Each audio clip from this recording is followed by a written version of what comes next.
గణిత శాస్త్రవేత్త. బాగా పేరున్న గణిత శాస్త్రవేత్త ఒక ఆయన ఓసారి కులాసాగా ఒక పర్వత ప్రాంతంలో పోతుండగా ఆయనకో గొర్రెల కాపరి ఎదురయ్యాడు, పెద్ద గొర్రెల మందతో. ఆ మందంలో చిట్టి చిట్టి గొర్రెపిల్లలు, బొచ్చుగొర్రెలు చూసేందుకు ఎంతో ముచ్చటగా ఉన్నాయి.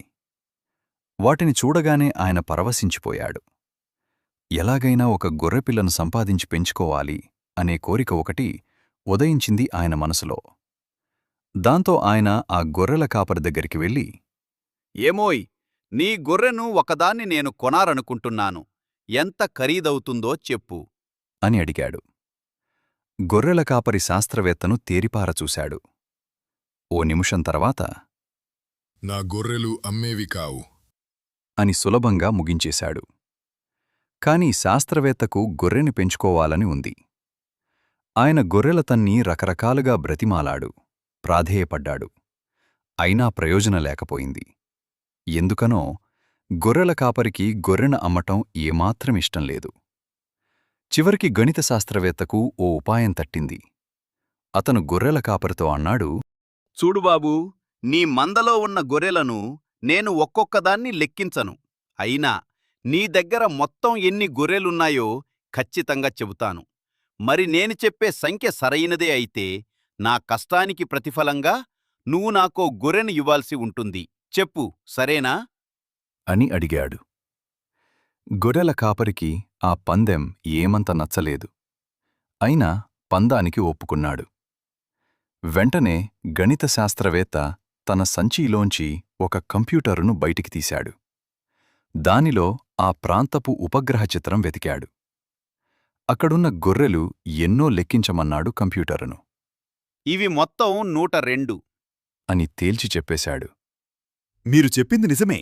ఈ మందలోంచి ఒక గొర్రెను తీసుకెళ్ళండి అన్నాడు. శాస్త్రవేత్తగారికి చాలా సంతోషం వేసింది. వెంటనే మందలోకి వెళ్లి దిట్టంగా, బలంగా ఉన్న ఓ జీవాన్ని ఎంచుకున్నారు.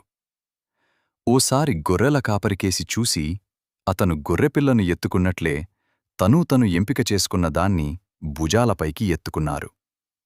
అదేదో తేలికగానే ఉంటుందనుకున్నాడు తను. తీరా చూస్తే అది చాలానే బరువు ఉంది. దీన్ని మోసుకుని వెళ్లటం కొంచెం చాలా కష్టమేరా అనుకుంటూ వచ్చిన దారినే పోయేందుకు వెనక్కి తిరిగారు శాస్త్రవేత్తగారు. అంతలోనే గొర్రెల కాపరి అరిచాడు వెనక నుండి, సామీ, ఒక్క నిమిషం ఆగండి. నాక్కూడా మీతో ఒప్పందం కాయాలని ఉంది. మీ వృత్తి ఏంటో నేను సొంతంగా ఊహించి చెప్పేస్తాను. ఒకవేళ నా ఊహ సరైనదే అయితే మీరు గెలుచుకున్న జీవాన్ని నాకు తిరిగిచ్చెయ్యాలి అన్నాడు. వాడి పల్లెటూరి మాటలకు లోలోపలే నవ్వుకున్నారు గణిత శాస్త్రవేత్తగారు. సమయం వృధా చేయటం తప్ప వీడి ఏమీ సాధించలేడు పాపం అనుకున్నారు. అలాగే, నువ్వడిగింది న్యాయంగానే ఉంది. కానివ్వు, చెప్పు, నేనెవర్ని? అన్నారు చిద్విలాసంగా నవ్వుతూ. వెంటనే గొర్రెల కాపరి చెప్పేశాడు, తమరు ఒక గణిత శాస్త్రవేత్త అని. ఊహించని ఈ జవాబుకి ఒక్క క్షణంపాటు బిత్తరపోయారు గణిత శాస్త్రవేత్తగారు. కొంచెంసేపటి తర్వాత తేరుకొని, నీకెలా తెలిసింది అని అడిగారు. చాలా సులభమండయ్యా. తమరు కంప్యూటర్లో చూసి గొర్రెలు ఎన్నో ఖచ్చితంగా చెప్పేశారు. అంటే తమకు లెక్కలు బాగా వచ్చు అని అర్థమైంది. కాని అయ్యా, మందలోంచి గొర్రెలు ఎంచుకునే దగ్గర తమరు పప్పులో కాలేశారు. తమరు ఎత్తుకున్నది గొర్రెపిల్ల కాదు, అది నా పెంపుడు కుక్క.